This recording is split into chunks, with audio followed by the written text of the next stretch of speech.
అందరికీ శుభరాత్రి. మీరంతా ఎలా ఉన్నారు? నేనైతే చాలా బాగున్నాను. మీరు కూడా బాగున్నారని అనుకుంటున్నాను. అయితే వీడియోలోకి వెళ్ళే ముందు ఒక చిన్న రిక్వెస్ట్.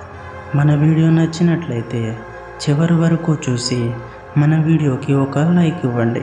ఇక ఏమాత్రం ఆలస్యం లేకుండా వీడియోలోకి వెళ్ళిపోదాం.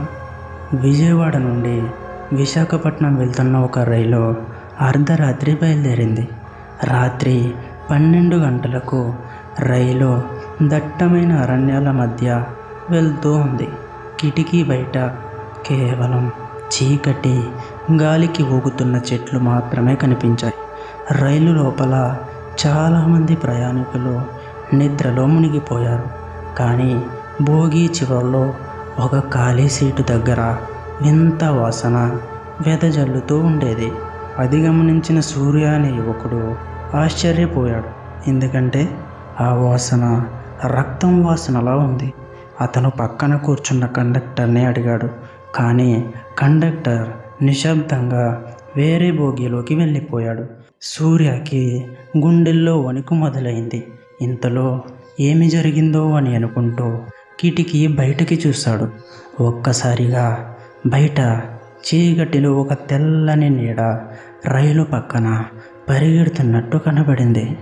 ఆ నీడ జుట్టు వదిలేసి రక్తపు కళ్ళతో రైలులోకి దూకినట్టు కనిపించింది. సూర్య కేకలు వేశాడు. కానీ ఎవరికీ వినిపించలేదు. అంతా గాఢ నిద్రలో ఉన్నట్టు అనిపించింది. రైలు లోపల ఒక్కసారిగా లైట్లు ఆరిపోయాయి. చీకట్లో కూర్చున్న వారందరి ముఖాలు భూతాల్లా కనిపించాయి. కొందరి ముఖాలు వక్రీభవించి రక్తంతో తడిసిపోయినట్టుగా కళ్ళకు మెరిపించాయి. సూర్య ఊహల్లోనో లేక నిజంగానో తెలియదు. కానీ బోగీలో కూర్చున్న ఒక వృద్ధురాలు తన చేతిలో తల లేకుండా కూర్చొని ఉందని అతనికి కనబడింది. రైలు తలుపు దగ్గర నుండి క్రమంగా నల్లటి నీడలు లోపలికి వచ్చాయి. ఆ నీడలలో ఒక్కొక్కటి అతని కాలి దగ్గరికి చేరుకున్నాయి. చల్లటి గాలి అతని గుండెలోకి చొరబడింది. అతను లేచి పరిగెత్తాలని ప్రయత్నించాడు. కానీ కాళ్ళు కదలలేదు. సూర్య లేచి తలుపు వైపు పరిగెత్తాలని చూశాడు. కానీ తలుపు గట్టిగా మూసుకుపోయింది. బోగి మొత్తం మంచుతో నిండిపోయినట్టు చల్లగా మారింది. ఒక్కసారిగా రైలు బ్రేక్ వేసినట్టుగా ఒక్క కుదుపు ఇచ్చి ఆగిపోయింది. కిటికీ బయట ఎటో చూసినా దట్టమైన అరణ్యం మాత్రమే కనబడింది. ఎలాంటి స్టేషన్ లేదు. ఆ రైలు ఆగిపోయింది. కానీ ఎవ్వరూ ఎందుకు ఆగిందో చెప్పలేదు.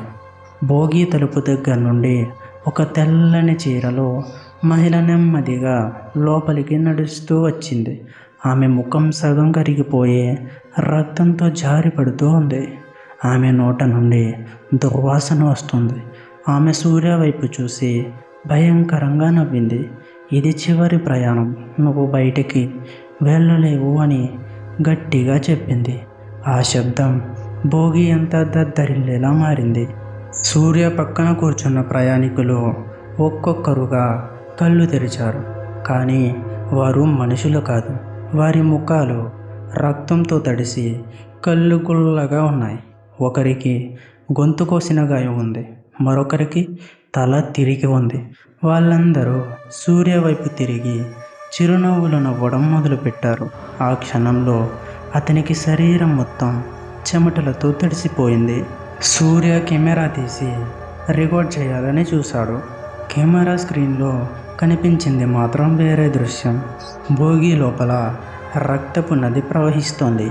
సీట్ల మీద మృతదేహాలు వేలాడుతున్నాయి.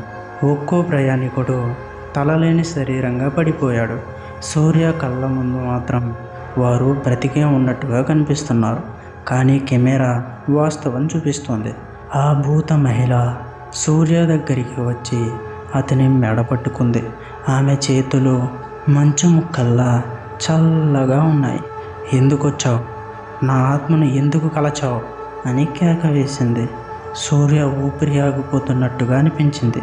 అతను బయటపడాలని ప్రయత్నించాడు, కానీ భోగి గాలే అతన్ని బంధించినట్టుగా అనిపించింది. ఒక్కసారిగా రైలు మళ్ళీ కదలడం ప్రారంభించింది.